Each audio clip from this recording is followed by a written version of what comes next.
there are two different people that are basically accredited with Sandplay therapy as a process. The first one is a child psychiatrist who was from England, and her name is Margaret Lowenfeld.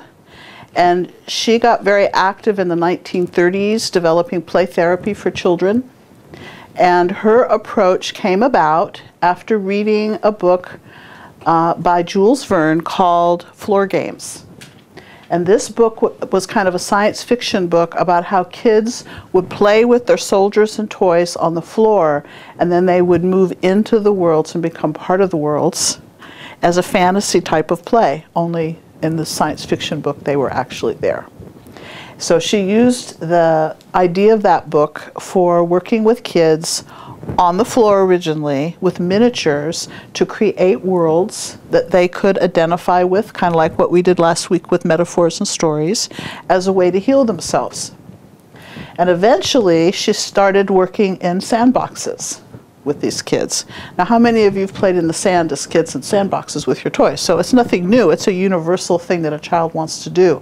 But she did it in the context of play therapy so that kids had an opportunity to work with unconscious processes, unconscious material through play.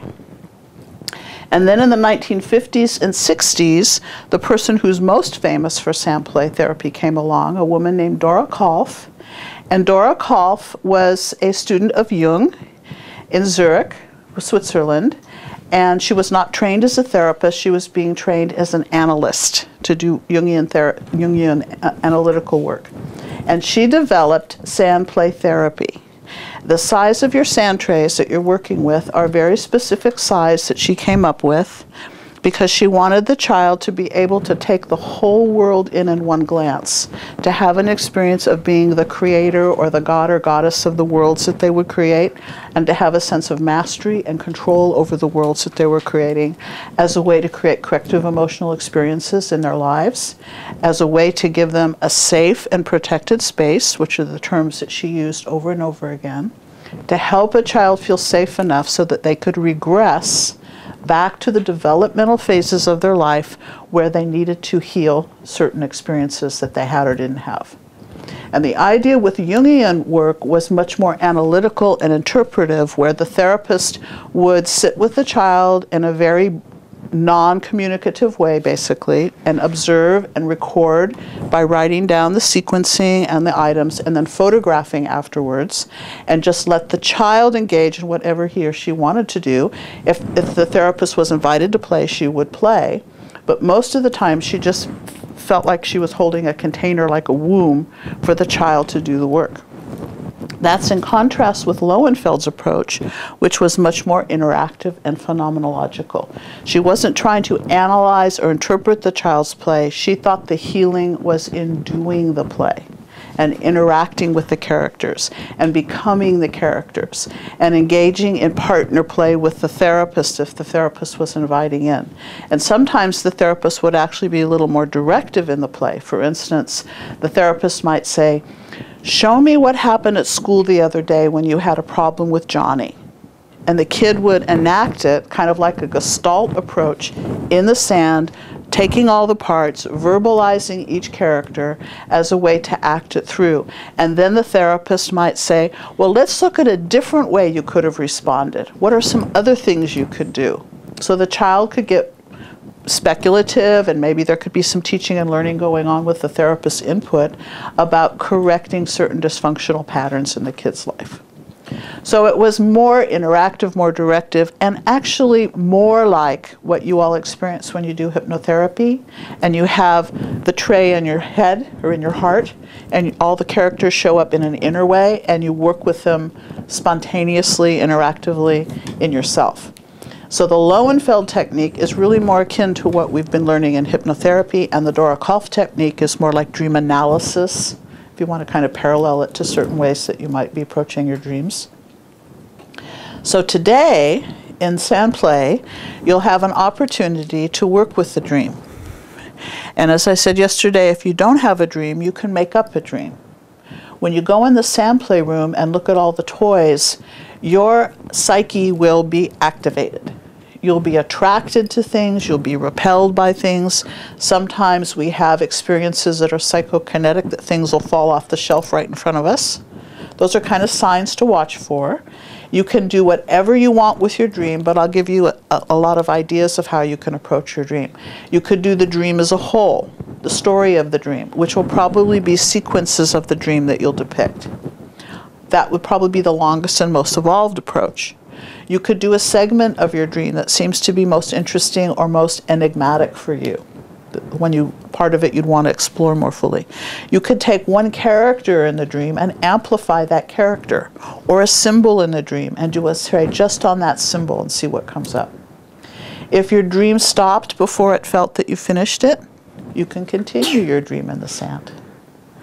Or you could recreate your dream the way you would want it had you been lucid dreaming. You guys know what lucid dreaming is? Everybody familiar with lucid dreaming? So you can become more the director of the dream if you want, rather than just the observer of it or participant of it spontaneously. So whatever you want to do with the dream is perfectly okay. It's up to you. And when you're in the Sandplay room collecting, you can use your basket to bring the toys out here. If you want to go back and get more, you're welcome to. If you want to take things out, just leave them in your basket. We'll put them away later. And it'll be a process of building that'll probably take maybe half an hour, 40 minutes at the most.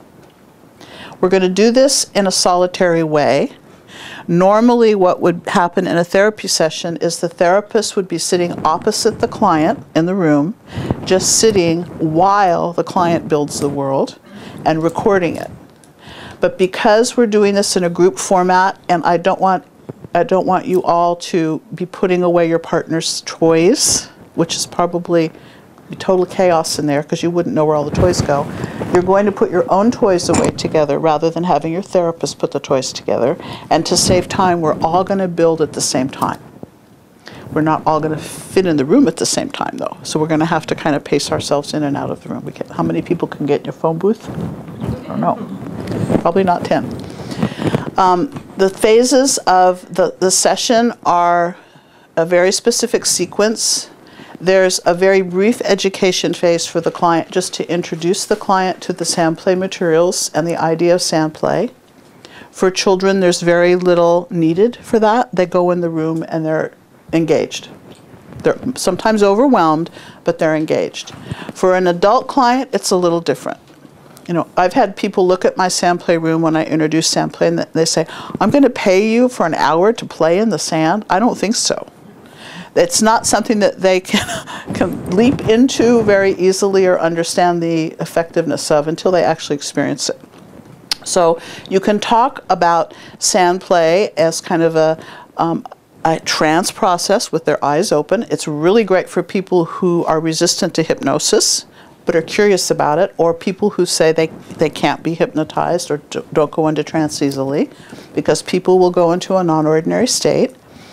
And it's also really great to add as an adjunct or integrate into a hypnotherapy session. And here's some possibilities for you.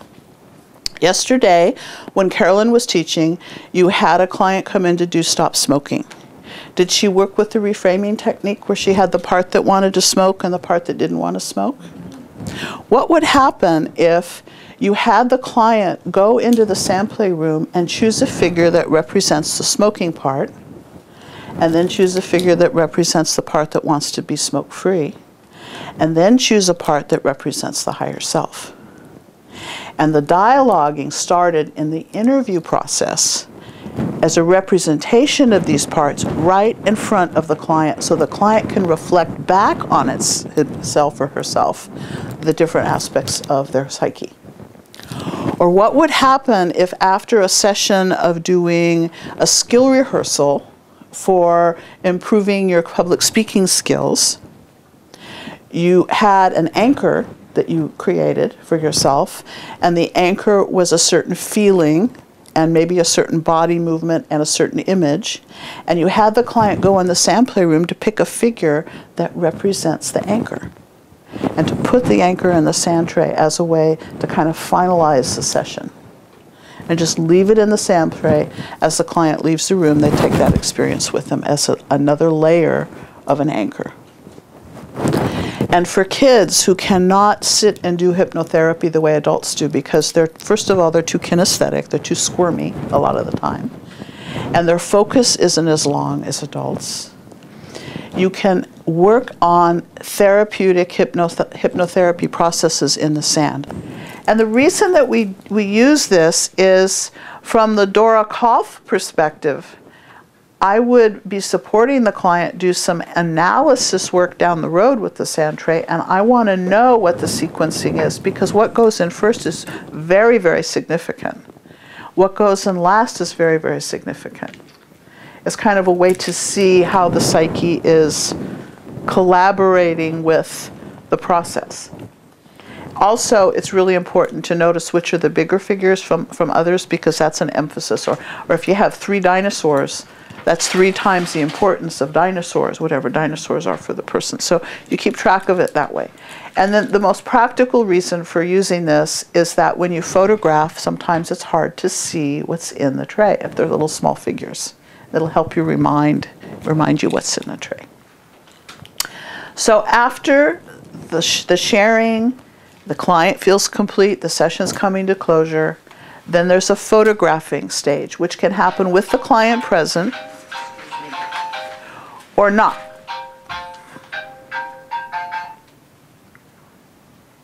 Yep, okay. So the photographing phase can happen with the client present or not.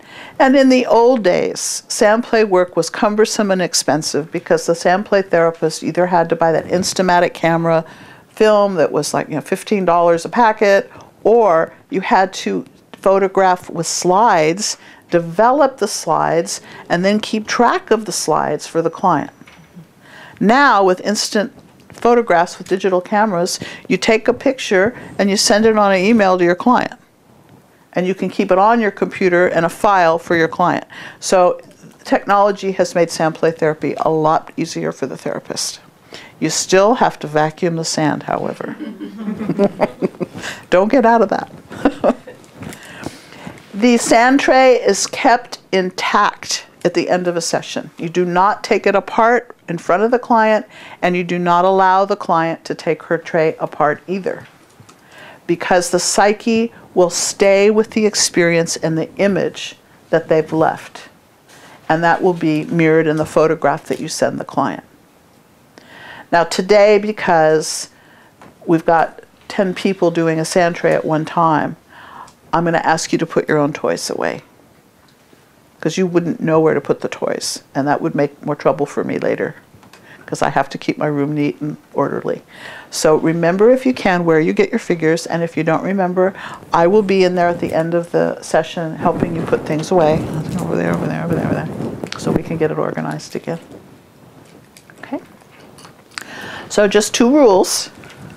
Try to keep the sand in the box, but we have a vacuum. And try not to break the toys, but toys break. They just break. And we've got glue, or we'll send them to the light if it's time for them to go. We know they'll be okay now, right? After doing death and dying yesterday. And before we start working on our dream, I just want to show you some of the materials here about working with dreams in general that'll maybe give you some orientation. And the first item is called Basics of Dreamwork, a Dreamwork Toolkit. And this information comes from a Bay Area well-known dream worker named Dr. Jeremy Taylor, who's over in Marin. And his famous book, which I grew up with, was called Dreamwork. And this book is a lovely book about dream work in communities and how doing dream work in communities helps people deal with their prejudices, their biases, their competition, their lack of empathy, because in dreams, as in life, we all have basic things that are being worked through. And through the universality of dream work and people sharing their dreams, people in communities come to a place of more synergy, more connection, more acceptance, more wholeness. So he's had a very, very powerful impact in the work of dreamwork. And his basic toolkit is right here. And we'll just go over it briefly. It's on page 70. And the first item is that he says, all dreams speak a universal language and come in the service of health and healing. And the idea of doing dream work is to discover what the dream's message is in support of your health and healing. And he says there are no negative dreams. The negative dreams that we experience of negative are really there to try to get our attention for something that we're not paying attention to. Sometimes we have to get whacked on the head before we wake up to what the dream's communicating. And this is particularly true with nightmares. When people do work in the dream on their nightmares, nightmares no longer need to come because the dream message has been received. It doesn't have to keep knocking at us to wake up to something in our life. Only the dreamer can say with any certainty what meaning his or her dream may have. So this kind of goes against the Jungian model of dream analysis, where the therapist will analyze your dreams. The therapist may have some insights and something to offer, but the only person that really knows what the dream means is the dreamer. It's their dream. And because of cross-cultural meanings of symbols, you have to be very careful that you don't interpret a snake as sexuality in every dream. In some dreams it might mean transformation, or it might be healing. You have to look at the cross-cultural meanings before the client would decide what the dream symbol means to them. So we don't want to be culturally biased or unbiased. There's no such thing as a dream with only one meaning. All dreams and dream images have multiple layers of meaning. And that's part of the fun of dream work, is to look at dreams from many different perspectives, different layers. There may be one layer that has to do with your daily life, and there might be another layer that has to do with a premonition. It might be another layer that has to do with some kind of a warning, or pay attention to this in your life. And they could all be there at the same time in a dream. There's a sheet here about different levels of dreams that I'll have you look at later. No dream comes to tell you what you already know. I like that one. Every dream has a purpose for you to uncover if you take the time to do it. When talking to others about their dreams, it's both wise and polite to preface your remarks with words to the effect that if it were my dream, and to keep this commentary in the first person as much as possible. That's so you're not telling someone the way it is, you're empowering people to get it for themselves, and you're owning your own projections, because you're projecting onto their dream based on your experience and your psyche and your biases. So you've got to be very careful with that. Just same with, we do that with hypnosis too. All dream group participants should agree at the outset to maintain anonymity in all discussions of dream work, so that there's confidentiality. And it's okay to talk about people's dreams as long as you don't mention who they are. You would want to get permission from the person before you would mention who they are. And those are sort of the basics for dream work. And then the 3 levels of dreams. The mundane dreams are dreams from daily life or your past. And these can be dealing with neurotic fixations, fears, relationships, intimacy problems, or illness. And they usually have familiar scenarios and people in them. These might have images from your childhood, for instance, or the house you grew up in. Like when we did the house as a metaphor, some of you had more of a mundane connection to a real house that you lived in or knew about. Then there are archetypal dreams that contain archetypal figures. They may involve meeting with spirit guides or angels. They may involve meeting with demonic or threatening figures. The events may be supernatural. They may have mythic qualities, such as a Herculean act, taming of a beast, slaying of a dragon, etc. Or they may be clairvoyant or precognitive dreams. Some of you shared that you have dreams like that. So these are more archetypal. And then visionary dreams are the dreams that are beyond space and time. And these are more mythic level. They address more than just the personal. It's the transpersonal. It's the spiritual. They have a quality of the collective psyche and a universal message. So all of those layers could be experience simultaneously. And today, you can wonder which one of these levels will dominate your focus and which ones will be secondary and tertiary for you to look at around the dream that you'll work on.